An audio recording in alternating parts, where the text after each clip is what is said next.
Muy buenas, casi 3 semanas de ausencia dan para mucho y por empezar por lo más antiguo, justo cuando se produjo la recaída tenía pendiente contestar unos mensajes que me habían animado a opinar sobre el documental Salvar al Rey, que algunos llaman malévolamente machacar al rey. Hay que entender a Juan Carlos como es. En principio, el reportaje, cuando la vi, la serie de reportajes, no me llamó especialmente la atención porque me pareció que su valor no estaba en que aportara nada especialmente novedoso. Tampoco en que quisiera ningún tipo de controversia ni confrontar versiones entre los que ahí aparecen. Más bien me parecía que era un recopilatorio. El valor que tiene la serie es que recopila cosas ya conocidas, pero que para los que no lo hayan seguido en estos años, pues es un resumen de todas las basuras que se han atribuido al rey emérito desde el principio hasta el final.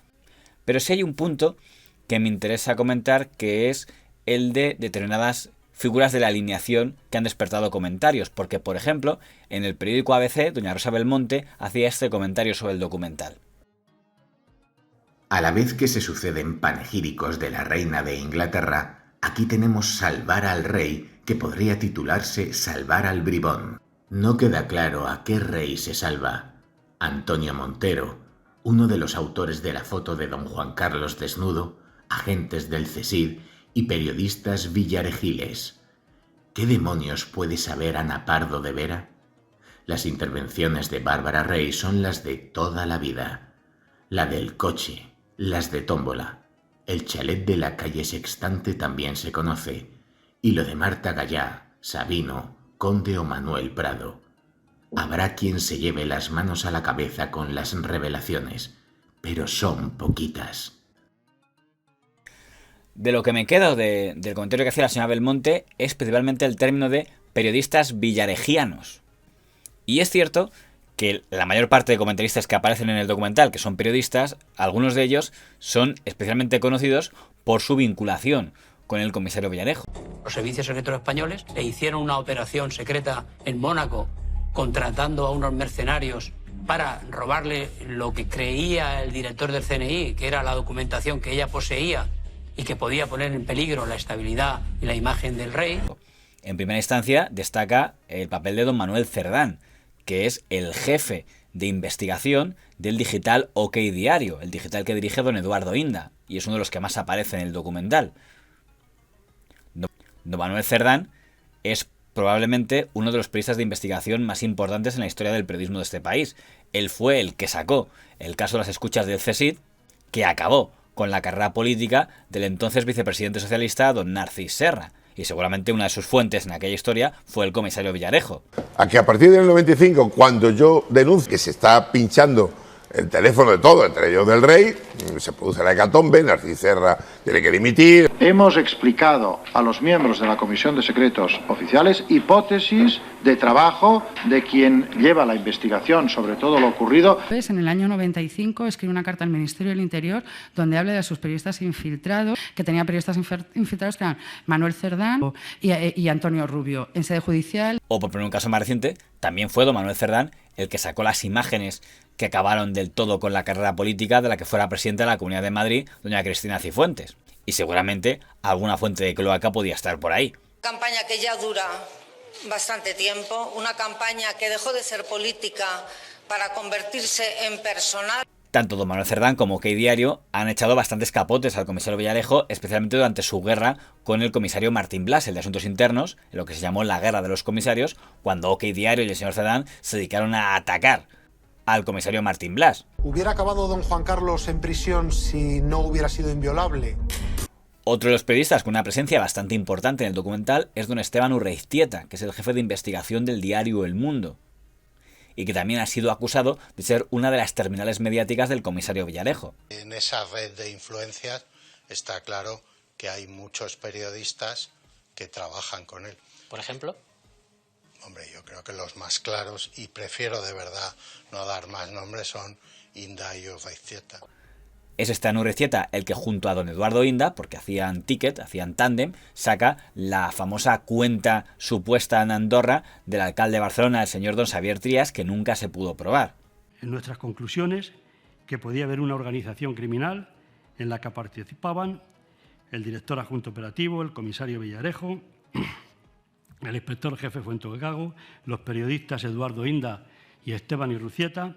Con esta alineación no sorprende que figuras como el ex vicepresidente del gobierno, don Pablo Iglesias Turrión, cuando le preguntan por el documental en RAC1, opina lo siguiente al respecto. Bueno, no he visto el documental todavía, pero hay un refrán castellano muy cruel que dice: dime con quién vas y te diré quién eres. Claro, un documental en el que participan Manuel Cerdán, Esteban Urreiztieta, Pedro J. Ramírez, Victoria Prego o Casimiro García Vadillo, en fin, es el Team Villarejo. O sea, es como es todo el periodismo de cloaca más repugnante que ha existido en este país, que aparecen como los protagonistas de este documental. Y es cierto que en el documental muchos de los que salen no son precisamente amigos del señor Iglesias. La principal base del documental es señalar que los servicios secretos se han dedicado a limpiar las basuras que iba dejando el rey emérito, pero evitan contrastar lo que dicen con ninguna figura relevante de los servicios secretos.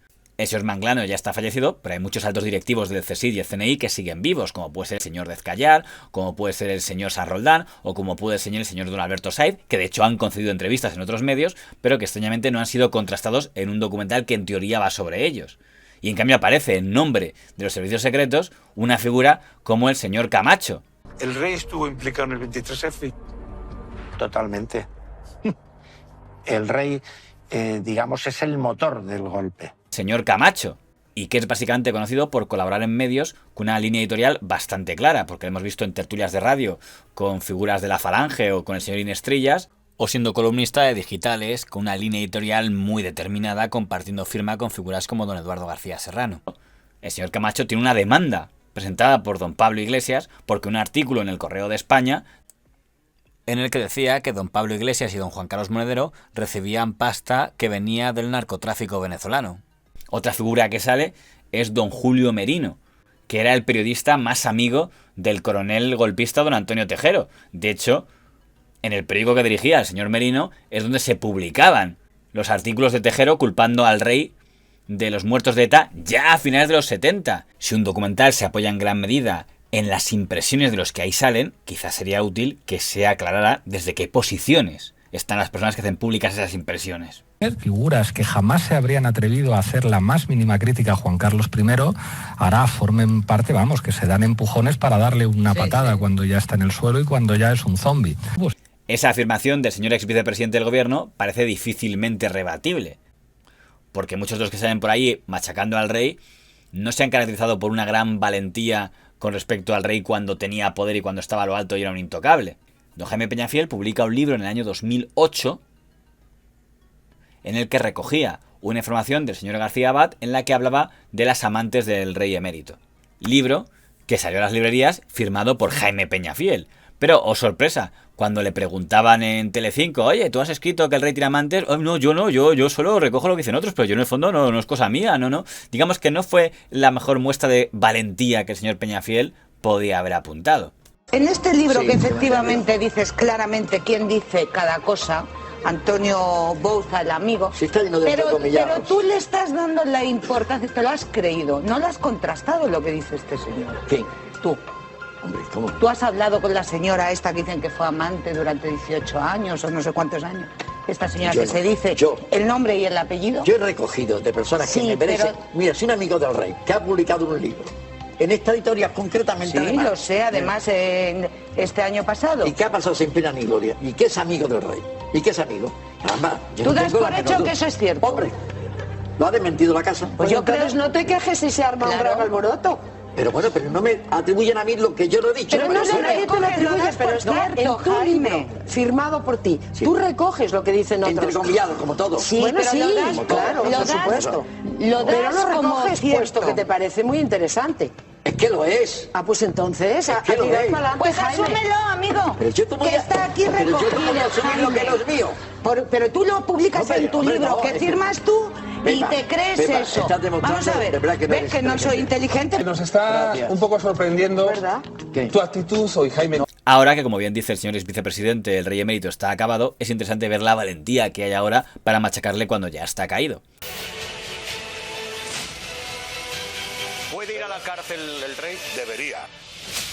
Pero hay un último punto que se plantea el señor ex vicepresidente que también me parece interesante. Sospecho que todo esto forma parte de una operación mediática con los grandes referentes mediáticos de España, que tiene que ver básicamente con presentar al anterior jefe del Estado, que ya es un muerto en vida, como una especie de símbolo de todos los males y de toda la corrupción, mujeres, conspiraciones, grabaciones.